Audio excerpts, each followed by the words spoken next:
You're watching the Michigan Football Report presented by Missouri. Guys, get an initial 15% off to their already 30% off site-wide sale on these amazing shoes that help short kings feel a little taller. We got you. Find out a pair of heightened insoles or shoes and boost your height with Missouri. Missouri.com/chat. Promo code chat. First question on today's show, the Michigan football mailbag. McKinley Kish says, if Jadyn Davis comes to Michigan, which sounds like it is very likely that he does, what does that do for the recruitment of Bryce Underwood in the 2025 class? Is Bryce supposed to be on campus this weekend? Last part, not actually factually true. Bryce will be on campus next weekend for the spring game and was on campus just a few days ago on Tuesday. Let's get to this question in a moment. But you see her coming in, McKinley come, or him, I'm not sure, girl, guy, coming from Facebook. Are you following our Facebook page? We have over 70,000 Michigan football fans that are following the Michigan Football Report Facebook page. We post a bunch of content over there as well. It's Facebook.com/Harbaugh Go Blue. Facebook.com/Harbaugh Go Blue. Follow us on Facebook. I'll put the link down in the comments in the description of today's video as well. Get over there and give us a follow on Facebook. Back to this question with McKinley Kish. All right.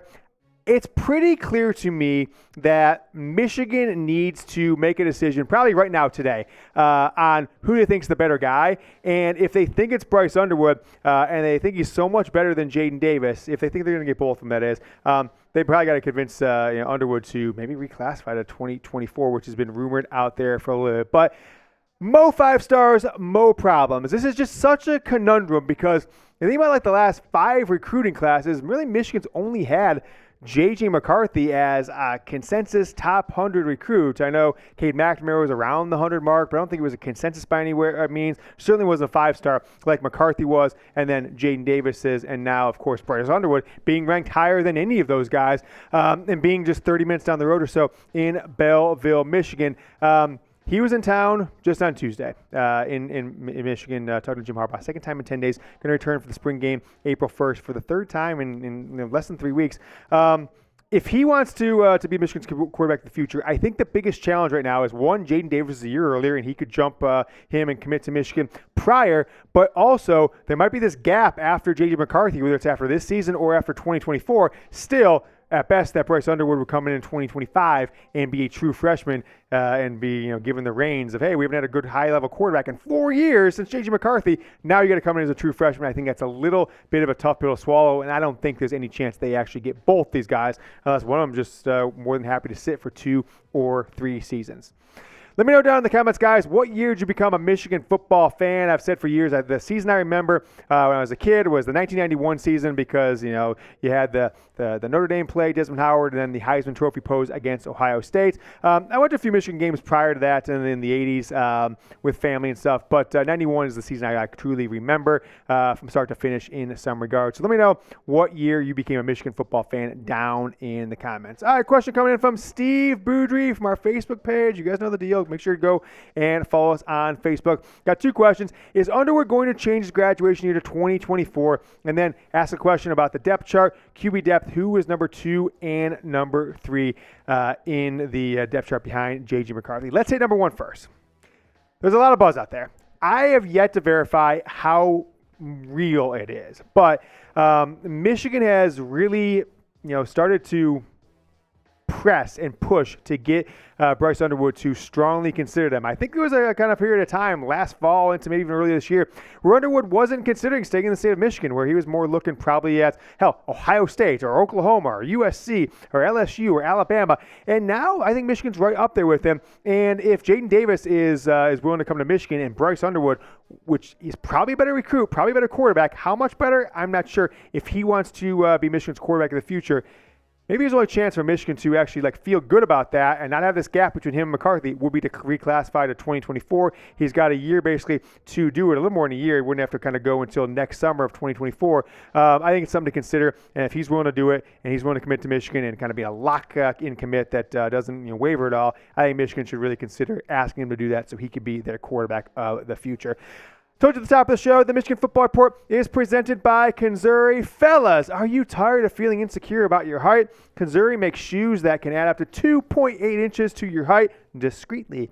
Women get heels, makeup, and push-up bras. Why can't men get a confidence boost too? We're all the same height lying down anyway, if you know what I mean. Konzuri shoes are not only height boosting, but also stylish and comfortable, as you see here on screen. They're not grandpa's Velcro shoes, but fashionable shoes that can receive compliments even without the height increase. The height insoles are integrated into the shoes, making it the ultimate height hack. And for a limited time, Konzuri is offering our viewers an exclusive discount of 15% on top of their already 30% site-wide discount. You got to use code CHAT, C-H-A-T, at konzuri.com/chat to get 45% in total off your purchase. Don't wait any longer. Upgrade your shoe game and confidence now at konzuri.com/chat.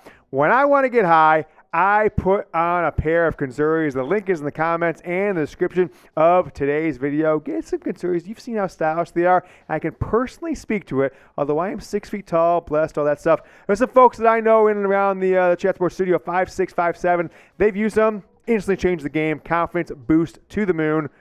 Ladies flocking them. You know how that goes. Konzuri.com/chat. 45% off. You get an extra 15% there with our code CHAT. Back to this question from Steve Boudry. How about the quarterback depth? Who's number 2? Who's number 3? Now, I'm going to dive into, most of the rest of the show. We're going to dive into what's been going on with spring practice. Made a call, had some insights of what's going on, who's standing out, and such. But you might be surprised. Here's where the quarterback depth chart stands as of now. I think you'll probably intertwine those two players, Jack Tuttle and Davis Warren. If you guys are familiar, Tuttle, 6-year guy, was a top 250 or so recruit, 4-star guy in 2018. Went to Indiana, had a relationship with Mike Hart, was at a school prior to that, who I'm forgetting at the moment. And then Davis Warren, high-level recruit, had some injury issues, health issues, I should say, in high school, and then walked on to Michigan. And now, at least for the spring, is a scholarship quarterback. Tuttle's not going to be the starter at Michigan, but he may be a better option were something to happen to JJ McCarthy, where he had to be out for some sort of time and not be able to play, or if Michigan just running up the score or something like that. Although at that point, I'm not sure if it really matters. But I think those guys are kind of right there. Maybe Tuttle gets the slight nod, playing a little bit better than Warren, but still, a week and a half or so, a little more than a week left in spring ball. Anything can happen, and those guys have the opportunity to go against each other or, increase their skill set, et cetera, all summer long on their own, and then hit the ground running in August for fall camp to be JJ McCarthy's backup. If you guys have yet to do so, make sure you subscribe to the channel. We're sitting at over 26,000 subscribers. This show in 2022 had a bigger audience than any TV show, any radio program, any podcast, any YouTube channel, any media platform at all covering Michigan football. We're super proud of it. It's because of you guys, the audience, spreading the word. So if you like the channel, youtube.com/Michigan TV, send it out to your group chats, your Facebook pages, etc. And if you've yet to subscribe, now is the time. Hit that subscribe button. We're putting out content all spring into the summer long, obviously, and then daily shows starting in August throughout the rest of the 2023 Michigan football season. How about this one coming into the mailbag call on Twitter? All right. Jeffrey Cooperstein. It's at Jeff_Coop27. Why was Michigan scared to come to Austin in 2024? Sad. Okay. This is flash mob time. So if you guys don't know Jeff, he's produced this show before, works with us here at Michigan Football, Chat Sports, produces some other shows, one of our guys. Big Texas fan, but wouldn't you call Jeff kind of a flip-flopper? He's a Texas fan. He's a Florida fan. He's a Cowboys fan sometimes. I don't know. Sometimes he's a Yankees fan. I'm sure he says he's a Mavs fan because his dad's the play-by-play guy, but I'm sure the second the Warriors come in and win another title or something like that, he's going to be rocking Dub Nation. So let's bring back Michigan flash mob time for Jeff Cooperstein. Texas guy, Texas fan. Michigan's going to be playing Texas in Ann Arbor in 2024. So he's, you guys are scared to come. No, not how it works, Jeff, because Michigan made the concession for Fox to allow Texas and Oklahoma to go to the SEC early. So I think Texas and Oklahoma should thank Michigan for allowing them to go. Basically saved them both $50 million. Pat on the back to Michigan football, Jeff. So let's go. Tweet at him right now. The link is down in the comments of the description. It's at JeffCoop27, but go down in the comments. You want to click on it and just hit tweet at him at JeffCoop27 and just type Texas stinks. All right, make sure you don't let them get away with this blatant disregard for facts and the truth when it comes to why Michigan and Texas kind of flip-flop their 2024 and 2027 games. Speaking of schedule, let's take a look at what Michigan's annual marquee home games look like. I actually think it's much better for Michigan because they don't kind of have to it was really weird how it was shaken out, and this is much better now. If they were at Texas in 2024, that it just wouldn't have been a great schedule. Now they've got an annual marquee home game the next 5 years, Ohio State in odd years, and then Oklahoma and Texas in even years. Now, there's some discussion that these games still might not even happen, but I do think Fox is going to do everything they can because of the money they had to kind of give up to get to allow Texas out and go over to ESPN with the SEC. In the future, though, outside of these games, Michigan also has more future out-of-conference games.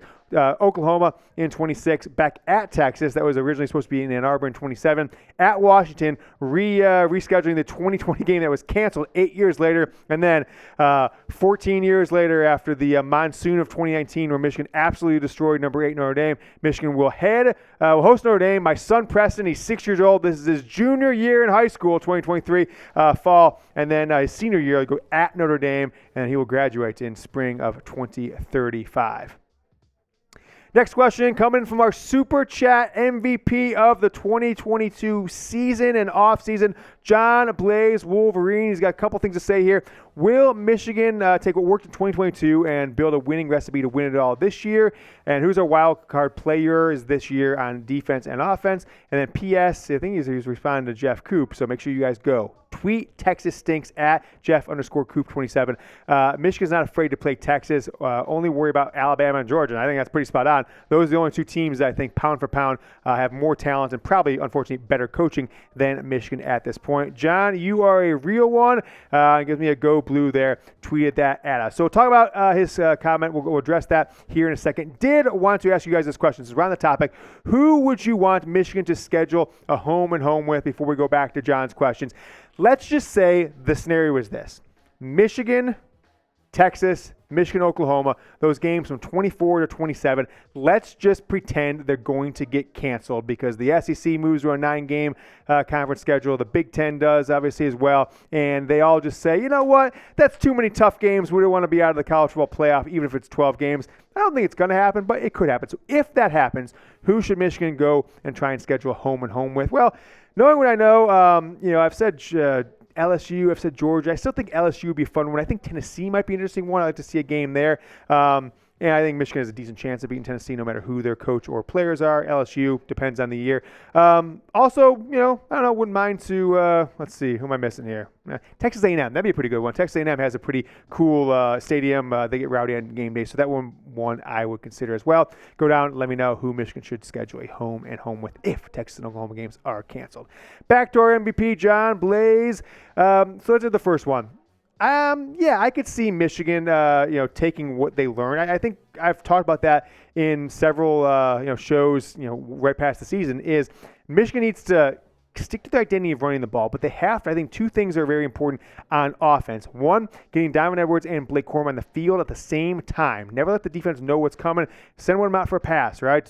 Line one up as a fullback, two-back split sets with JJ McCarthy and shotgun, whatever it is, but put more weapons on the field, make them cover all 53 yards wide, all 100 yards long.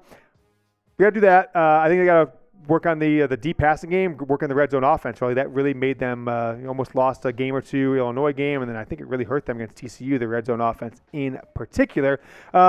And some things on defense, and then they get more stout in the middle. I think Michigan still, when they get in big bowl games, they get pushed around in the defensive line, despite all the accolades that the defensive linemen have got over the past few years. Wildcard players, offense. Let's go with Let's see, Tyler Morris, wide receiver Tyler Morris. I'm going to say he could be a wild card with some injuries. He's getting a lot of play here in spring ball right now.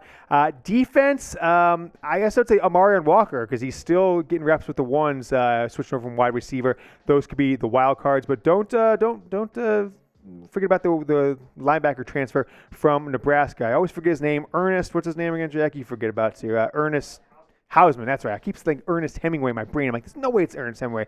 So that is what I think the guys there are on offense, wildcard on offense and on defense. Next question is coming in from a YouTube viewer. Michelle Dykstra Grassman says, since spring practice has started, how do you feel about this team so far? All right. So I told you a little bit ago, I made some calls, have some info on what's going on with spring practice with just over a week until the spring game. I think it's the last practice, but I also heard Michigan actually might practice, separately and have their 15th practice on Sunday afterwards. So I'll get clarity on that. But here's the inside scoop I'm getting on spring practice. As I noted, Michigan's spring game is coming up on April 1st. JJ McCarthy has been focusing on two things with Edwards and Blake Corum out.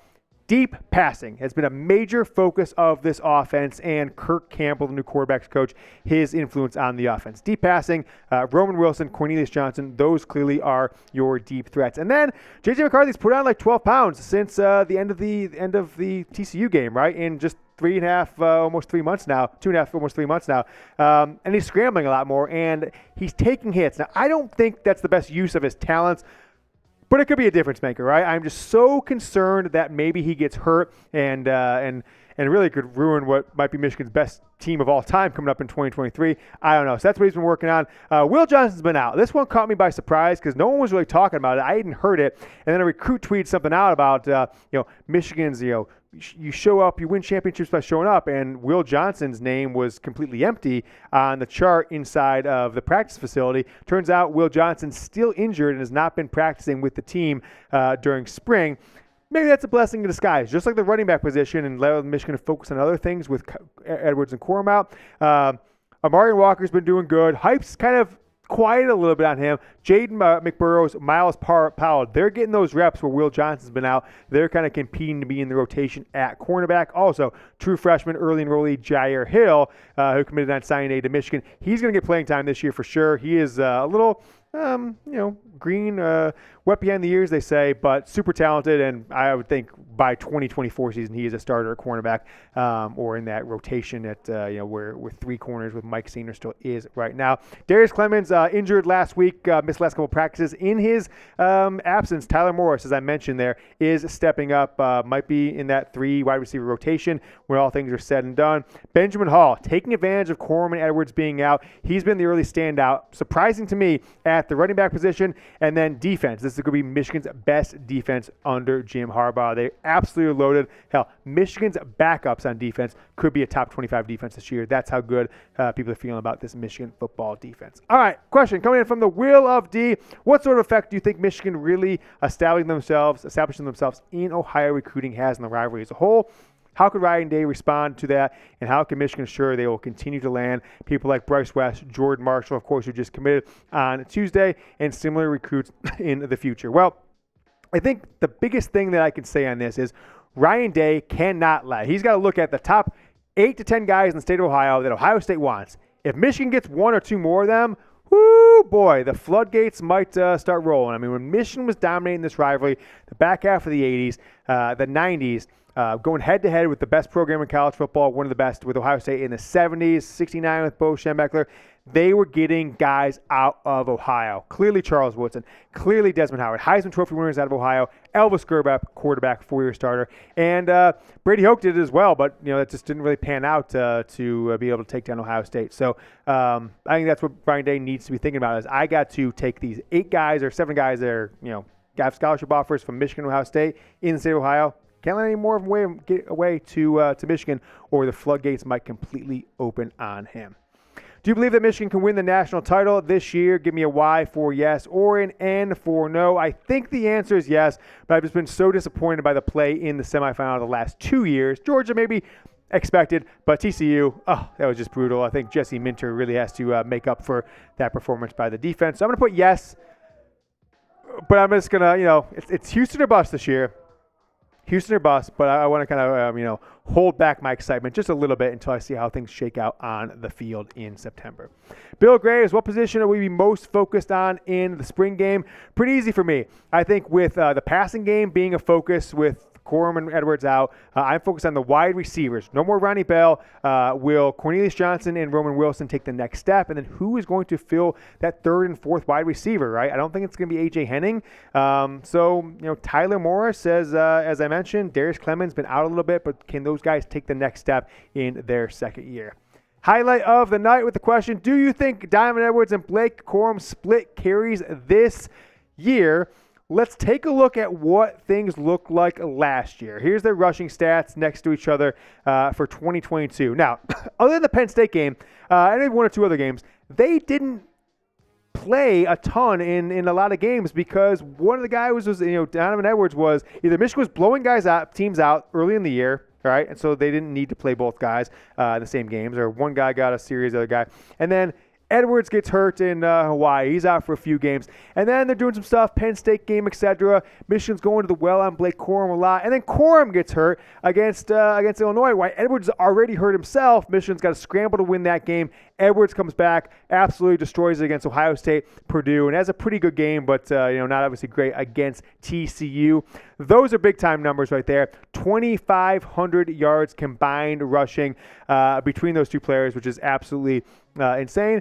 I'm excited to see what they do. I think what Michigan needs to do, as I've said before, I think even the top of the show, is they need to get those guys on the field more, even if it means, doing completely different formations that this offensive staff has done in the past. It's challenging sometimes when Blake Corum's in the game, Michigan's certain formation. It's like 80% likelihood they're going to run. Michigan can't have that kind of predictability.